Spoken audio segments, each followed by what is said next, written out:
Ponnani MI higher secondary school പൂർവ്വ വിദ്യാർത്ഥി സംഘടനയായ മെഹ്സ ഏർപ്പെടുത്തിയ ടാലന്റ് അവാർഡുകൾ വിതരണം ചെയ്തു. MI ഹയർ സെക്കൻഡറി സ്കൂളിലെ നമിത് N സഞ്ജിത്ത് ടാലന്റ് അവാർഡിന് അർഹനായി.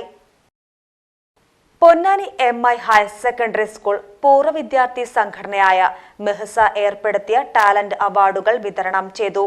പൊന്നാനി നഗരസഭയിലെ സ്കൂളുകളിൽ നിന്ന് UP, ഹൈസ്കൂൾ, ഹയർ സെക്കൻഡറി വിഭാഗങ്ങളിലായി അക്കാദമികേതര മേഖലകളിൽ മികവ് തെളിയിച്ച 3 വിദ്യാർത്ഥികൾക്കാണ് ടാലന്റ് അവാർഡുകൾ നൽകിയത്.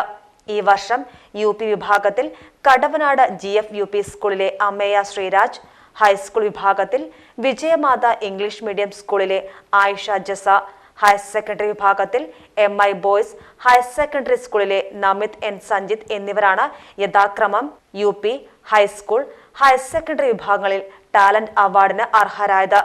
Akbar travels of India sponsor ചെയ്ത 10,000 രൂപ സമ്മാന തുകയും ഫലകവും പ്രശംസാപത്രവും അടങ്ങിയതാണ് അവാർഡ്.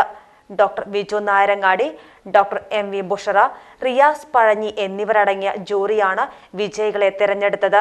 അവാർഡ് പ്രഖ്യാപന വിതരണ പരിപാടി നഗരസഭാ ചെയർമാനും MI ഹൈസ്കൂൾ പൂർവ്വ വിദ്യാർത്ഥിയുമായ ശിവദാസ് ആറ്റുപുറം ഉദ്ഘാടനം ചെയ്തു. തെരഞ്ഞെടുക്കപ്പെട്ട വിദ്യാർത്ഥിനികളെ എല്ലാ അർത്ഥത്തിലും അഭിനന്ദിക്കുന്നു, അഭിനന്ദനങ്ങൾ അർപ്പിക്കുന്നു. Congratulations to all. പക്ഷെ ഇത് പറയുമ്പോഴും ഇവിടെ തങ്ങൾ സൂചിപ്പിച്ചൊരു കാര്യമുണ്ട്. നമ്മളിൽ ഒരാളെ ഒന്നാമതെത്തും അല്ലേ? അത് ഒന്നാമത് ജീവിതത്തിലുടനീളമുള്ള ഒന്നാമതല്ല. ആണോ? അല്ല. നമ്മൾ ഓരോ ജംഗ്ഷനിൽ എത്തുമ്പോഴും ചിലപ്പോൾ നാം ഒന്നാമതാവാം. അങ്ങനെ ഉള്ള ഒരു ജംഗ്ഷനിലാണ് നിങ്ങളെ സംബന്ധിച്ചിടത്തോളം +2 ആയാലും അതിന് വിദ്യാഭ്യാസത്തിൻ്റെ ഒരു കോഴ്സ് ആകുമ്പോഴും അതിനപ്പുറം ഈ ടാലന്റ് മത്സര വേദിയായിരുന്നാലും ആ ഒരു അർത്ഥത്തിൽ നിങ്ങളെല്ലാവരും തന്നെ ഒരു ജംഗ്ഷനിൽ എത്തപ്പെടുന്നു. നമുക്ക് പുറകിൽ നടന്നു നീങ്ങിയവരെ തിരിഞ്ഞു നോക്കാനും അവരെ ചേർത്ത് പിടിക്കാനുമുള്ള മനസ്സാണ് എപ്പോഴും നമുക്ക് കൈമുതലായിട്ട് വേണ്ടത്. അപ്പോഴാണ് സ്വാഭാവികമായിട്ടും നാം നടക്കുന്നത് കൂട്ടത്തിലാണെന്നും ഇപ്പോൾ ഞാൻ മുന്നിലെത്തിയത് എന്റെ മികവായിരിക്കാം, അല്ലെങ്കിൽ എന്റെ മികവാണെന്നും.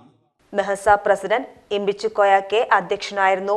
ഗുരുവായൂർ ചുമർചിത്ര പഠന കേന്ദ്രം പ്രിൻസിപ്പൽ ഡോക്ടർ KU കൃഷ്ണകുമാർ മുഖ്യപ്രഭാഷണം നടത്തി. മുളകളുടെ തോഴി എന്നറിയപ്പെടുന്ന പരിസ്ഥിതി പ്രവർത്തകയും ഫോക്ലോറിസ്റ്റുമായ നൈന ഫെബിൻ മുഖ്യാതിഥിയായിരുന്നു. MIA general secretary AM Abdussamad, Mehsa സ്ഥാപക president UM Ibrahim Kutty master, Usman master, trust പ്രതിനിധി AV കുഞ്ഞു മുഹമ്മദ്, യാക്കൂബ് ഹസൻ, മുൻവർഷ പ്രതിഭ Amna K, convener Nisar K, secretary Rabiya Jamal എന്നിവർ പങ്കെടുത്ത് സംസാരിച്ചു. മെഡിക്കൽ ഹെൽത്ത് കെയർ രംഗത്ത് ഇന്റർനാഷണൽ ബ്രാൻഡായ ആസ്റ്റർ ഹോസ്പിറ്റലിന്റെ അത്യാധുനിക സൗകര്യങ്ങളോട് കൂടിയ ആസ്റ്റർ ലാബ് ഇനി നമ്മുടെ എടപ്പാളിൽ. ലാബുകളുടെ ഹയസ്റ്റ് സർട്ടിഫിക്കേഷനായ NABL സർട്ടിഫിക്കറ്റോട് കൂടിയ കൃത്യതയാർന്ന റിപ്പോർട്ടുകളാണ് ആസ്റ്റർ നിങ്ങൾക്ക് നൽകുന്നത്. Aster labs, Pattambi road, Edappal.